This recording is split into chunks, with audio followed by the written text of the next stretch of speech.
Hello everybody and welcome to the video. आज हम लेने वाले हैं organisation of commerce OCM 11th standard का चैप्टर 1 है। इसका मैं बिजनेस ऑब्जेक्टिव्स यहाँ से लेने वाली हूँ। शुरू का काफ़ी सारा पार्ट हमने कवर कर लिया है, तो अगर आपको चाहिए या कंटिन्यूस वीडियो देखना चाहते हैं तो डिस्क्रिप्शन में मैंने लिंक दे दिया है, वहाँ पर आप क्लिक करके सब वीडियोस देख सकते हैं और अपने दोस्तों के साथ भी ज़रूर शेयर करिए। तो चलिए फटाफट स्टार्ट करते हैं। All business activities are guided by objectives. देखिए, हर बिजनेस को शुरू करने का ही मोटो होता है, कुछ ना कुछ एम होता है। एम का मतलब होता है ऑब्जेक्टिव, मतलब हमें उससे कुछ तो भी आउटकम रिटर्न्स में चाहिए। They are further classified as, अभी उनको और दो हिस्सों में बांट दिया गया है। किसको? बिजनेस ऑब्जेक्टिव्स को। किस तरह से देख लेते हैं, economic objectives and social objectives. Okay, अब यहाँ पर हम कुछ इंपॉर्टेंट डिस्कस करने वाले हैं, तो हो सके तो प्लीज वीडियो पूरा देखिए, स्किप मत करिए, ताकि कोई भी इंपॉर्टेंट इन्फॉर्मेशन आपसे मिस ना हो। तो चलिए देखते हैं इकोनॉमिक ऑब्जेक्टिव क्या है। अब इकोनॉमिक ये जो वर्ड है ना, इसको हमने शुरुआत की वीडियो में देख लिया है कि इकोनॉमिक एंड नॉन इकोनॉमिक होता क्या है। फिर से मैं आपको बता देती हूँ। इकोनॉमिक का मतलब वो होता है कि जिसमें हमको कुछ रिटर्न्स मिलता है, हमने कुछ काम किया, सर्विस दिया या फिर हमने कोई चीज़ बेची, तो उसके बदले में हमें कुछ तो भी मिलता है रिटर्न्स में, पैसा वगैरह, तो उसको हम बोलेंगे economic. And non economic objectives, वो नॉन इकोनॉमिक हम उसको बोलेंगे जहाँ पर मतलब सर्विस तो की जाती है लेकिन रिटर्न में कुछ भी नहीं दिया जाता। ओके, तो अगर आपको चाहिए तो आप शुरुआत का वीडियोस अच्छे से देख लीजिए, जहाँ पर मैंने economic and non economic activities को समझाया है। लेकिन यहाँ पर इकोनॉमिक ऑब्जेक्टिव्स क्या है वो देख लेते हैं। बिजनेस से रिलेटेड अर्निंग प्रॉफिट। तो देखिए, इकोनॉमिक का मतलब ये आता है कि वहां पर हमें कुछ ना कुछ रिटर्न्स में मिलना है। अब रिटर्न्स का मतलब क्या होगा, उसको बोलेंगे हम प्रॉफिट। मतलब जो भी पैसा जो हमने इन्वेस्ट किया था वो तो हमको वापस चाहिए, लेकिन उसके ऊपर और थोड़ा सा पैसा हम अर्न करते हैं, तो जो एक्स्ट्रा पैसा जो हमने अर्न किया उसको हम क्या बोलेंगे? प्रॉफिट नाम देंगे। तो profit is required for survival of the business and for its growth. जाहिर सी बात है, अगर हमें थोड़ा बहुत प्रॉफिट नहीं हुआ तो फिर हम आगे बढ़ाएंगे कैसे बिजनेस? पता चला हम उधर ही गोल गोल गोल गोल घूम रहे है ना। जितना इन्वेस्ट करोगे सिर्फ उतना ही रिटर्न में आ रहा है, तो वो तो कुछ फायदा नहीं है। थोड़ा बहुत ऊपर अगर प्रॉफिट मिलेगा हमको, तो हम उसको और दोबारा इन्वेस्ट करके उसमें और थोड़ा कमा सकते हैं, है ना। तो वरना बिजनेस का मोटो ही ये होता है कि हमें रिटर्न्स में कुछ ज्यादा मिले। Searching new customers. Business organizations have to work hard to create new customers and also to maintain the existing customers. अभी देखिए, बिजनेस का मोटो ये मैंने आपको पिछले वीडियो में बताया है कि बिजनेस का मोटो क्या होता है कि नए कस्टमर्स को अट्रैक्ट करना अपनी तरफ, नए कस्टमर्स को बनाना, है ना, और बनाने के बाद उन्हें मेंटेन भी करना। कहीं ऐसा ना हमने बना तो लिए वरना, और उसके लिए कैसा मेंटेन होगा? जो आपका प्रोडक्ट है या आपका सर्विस है वो उसमें क्वालिटी होना चाहिए ना। अगर अच्छा क्वालिटी अगर आप नहीं रख रहे हो, चार्जेस भी भले कम रखो। लोगों का कैसा रहता है कि भले थोड़ा चार्जेस ज्यादा लो लेकिन क्वालिटी चाहिए, है ना। तो क्वालिटी मेंटेन करोगे तो कस्टमर भी मेंटेन होगा, और इनफैक्ट जो कस्टमर है वो आपकी और चार जगह जाके तारीफ करेगा, तो आपका और बिजनेस बढ़ेगा। इसका मतलब क्या हो गया? आपका गुडविल बढ़ रहा है आपके बिजनेस का, है ना। तो इसको हम बोलेंगे माउथ टू माउथ पब्लिसिटी, ऐसा इसे कहा जाएगा हम। Then create new customer and also to maintain the existing customer. अब एग्जिस्टिंग कस्टमर को मेंटेन रखना है तो उनको अच्छी सर्विस दो, तो ही वो मेंटेन रहेंगे, अगली बार भी आप ही के पास आएंगे, वरना वो भाग जाएगी। Innovations. Now it is a development or positive change which results into improvement in product or process of production. अभी इनोवेशन का मतलब क्या होता है? कुछ आपके जो बिजनेस चलाने का जो टेक्निक हो गया या प्रोडक्ट जो है आपका, उसके अंदर थोड़ा सा बदलाव लाना।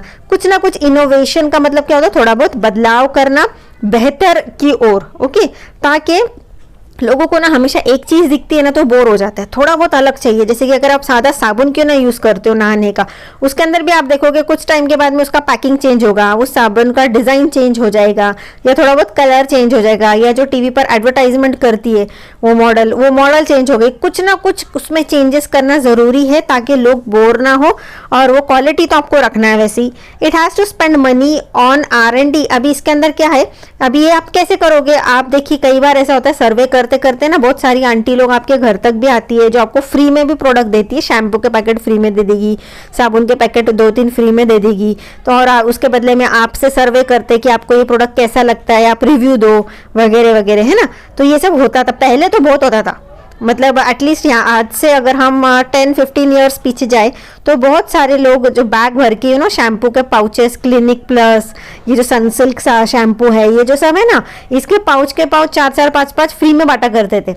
और उसके बदले वो क्या करते थे, कुछ टाइम के बाद वापस आएंगे, उसका रिव्यू लेंगे कि कैसा लगा आपको। ये सब क्या है, ये सर्वे है, ओके, ताकि लोगों से डिटेल्स निकलवाए कि उनकी ज़रूरत क्या है, उन्हें क्या चाहिए, ताकि वो कंपनी वैसा बनाए और उनको वैसा पहुंचाए उन तक के। क्यों? अल्टीमेट एम क्या है, हमारा सेल्स बढ़े, और सेल्स बढ़ेगा तो प्रॉफिट भी बढ़ेगा, है ना। तो ये कब होगा, जब तक आप कोई रिसर्च नहीं करते, तो रिसर्च एंड डेवलपमेंट नहीं करते, तब तक के नहीं होगा। और इसके लिए क्या लगता है, पैसा थोड़ा बहुत खर्च करना पड़ता है। देन मार्केट सर्वे, वही मैंने आपको जो बताया अभी वही।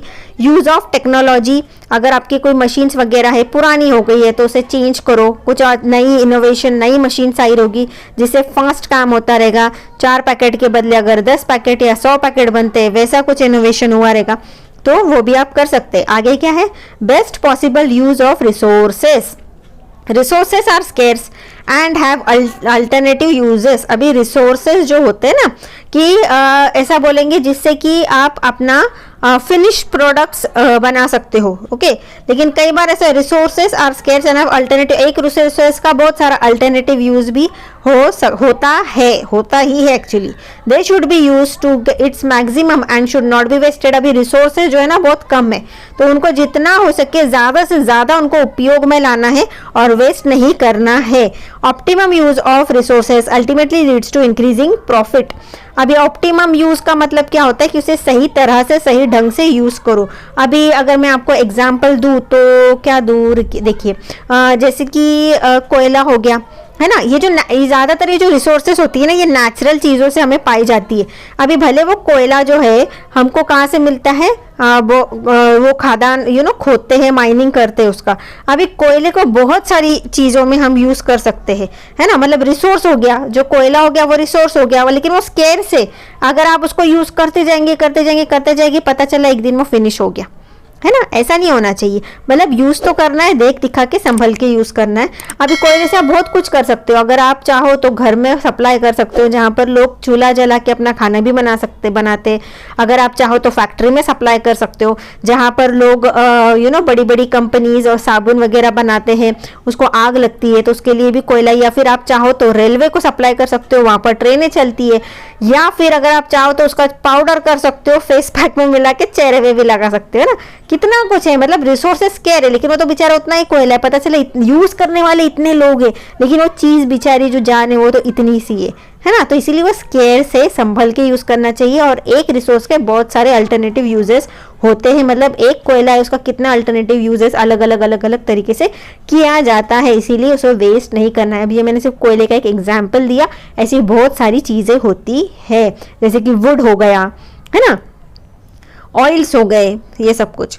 देन सोशल ऑब्जेक्टिव, अभी यहाँ पर हमने देखिए क्या देखा, बिजनेस ऑब्जेक्टिव है, उसके अंदर 2 साइड्स है, मतलब 2 पार्ट किए उन्होंने। एक इकोनॉमिक ऑब्जेक्टिव किया है, इकोनॉमिक हमने पढ़ लिया।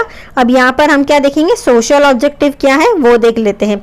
अभी सप्लाइंग क्वालिटी प्रोडक्ट्स, अभी ये देखिए इकोनॉमिक देखेंगे ना तो वहां पर ज्यादातर हम पैसे के बारे में सोचते है ना, प्रॉफिट, पैसा, ये सब कुछ। लेकिन सोशल ऑब्जेक्टिव में क्या आता है ना, कि आपको थोड़ा बहुत जरा अपने सॉफ्ट कॉर्नर रखना होगा आपको अपने दिल में कस्टमर के प्रति। ऐसा नहीं कि प्रॉफिट अर्न करने के लिए आप बेईमानी पर उतर आओ, बिल्कुल भी नहीं। तो इसे यहाँ पर हम क्या इन शॉर्ट क्या कहेंगे, सोशल ऑब्जेक्टिव, लोगों का कल्याण करो, भला भी सोचो।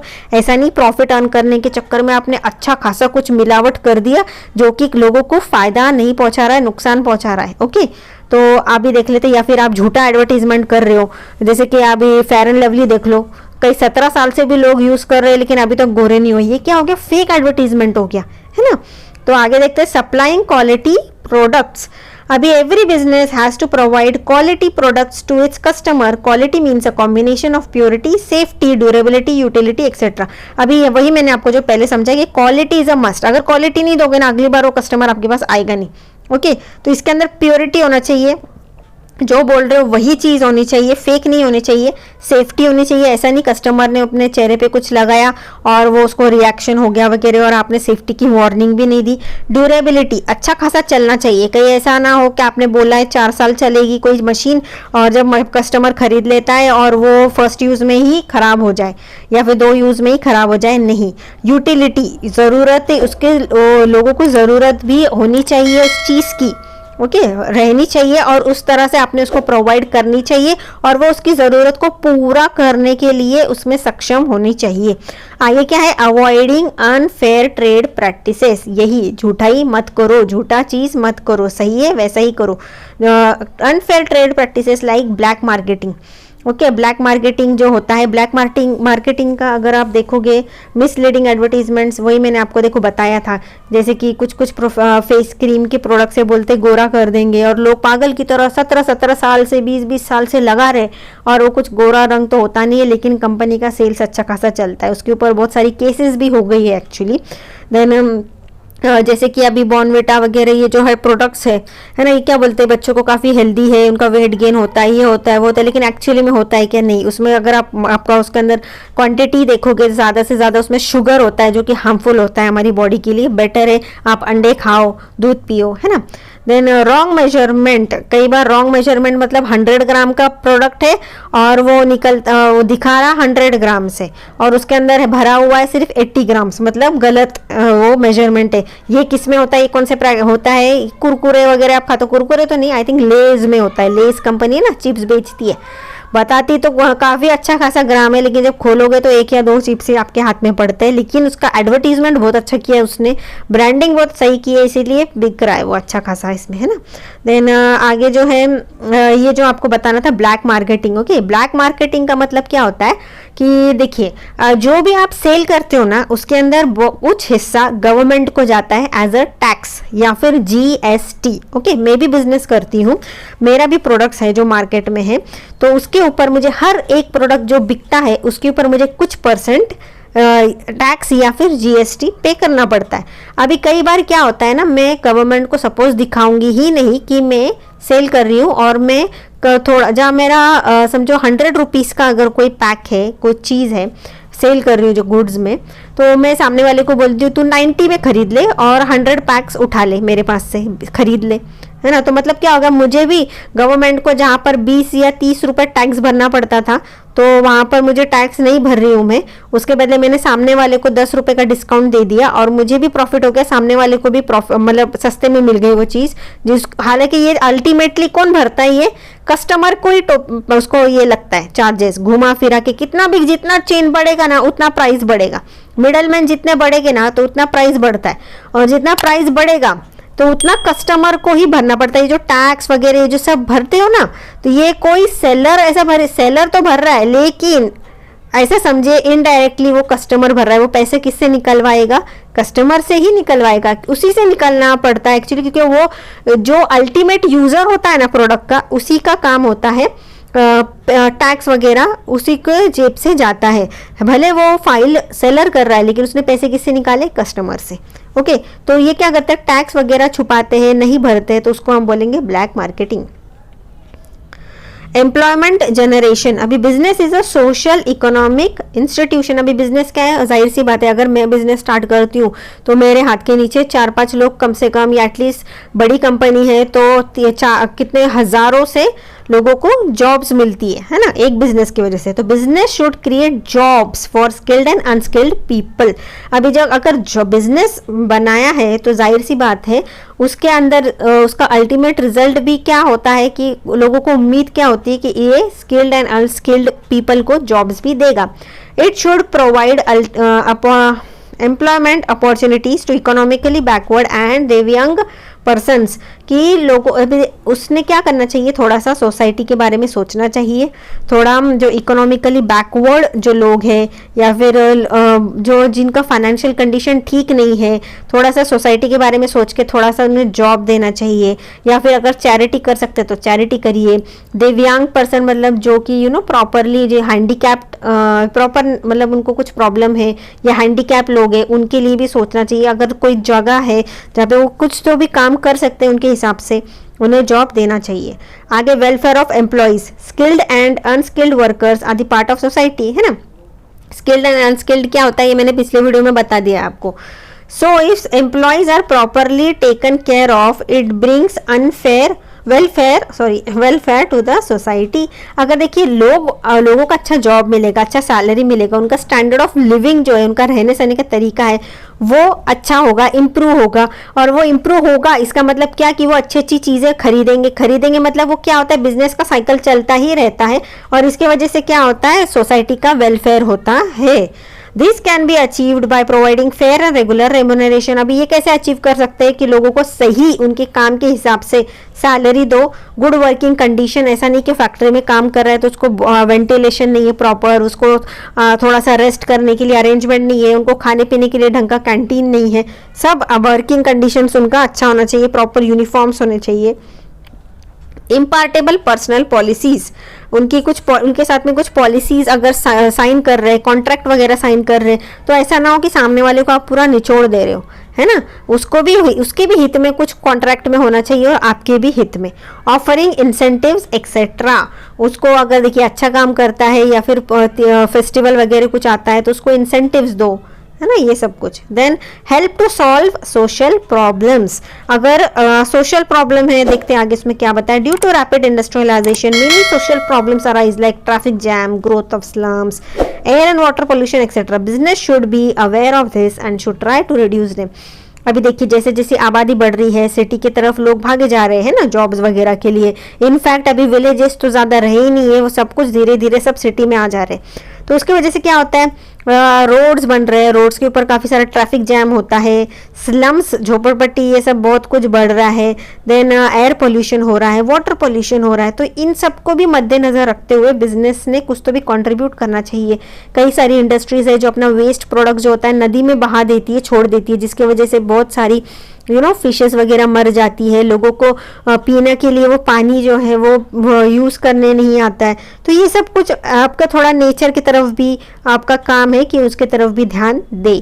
Contributing to the welfare of the society, business house should take care of general welfare of the society, for that they should give donation. ये मैंने आपको पहले पॉइंट में ही समझा दिया।